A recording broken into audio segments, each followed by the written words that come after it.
আমাকে একটা গান শোনাও না, আমার ঘুম আসছে না। শোনাও না প্লিজ।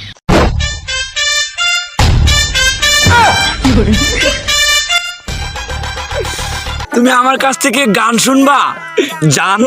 তোমার ঘুম আসতেছে না, তো তুমি আমার কাছ থেকে গান শুনবা ভালো কথা। গানটা শুনে টাস করে মুইতে ঘুমায়া পড়বা, বুঝছো? আমি যে তোমার গান কইতাম, আমি এক জায়গায় গান কইছিলাম, পরে 150 টাকা জরিমানা দিয়ে এসেছি, বুঝেছো? এখন আমি গান বলতেছি, তুমি উপস্থাপনতা করো আমার গানটা শুনে। তাহলে গানটা আমি একটু বলে ফেলি। তুমি কুতু কুতু দিও না কুতু কুতু, তুমি কুতু কুতু দিও না কুতু কুতু, তুমি কুতু কুতু দিও না কুতু কুতু, কুতু কুতু কুতু কুতু কুতু কুতু কুতু তুমি দিও না, কুতু কুতু কুতু কুতু কুতু কুতু কুতু তুমি দিও না, কুতু কুতু দিও না কুতু কুতু।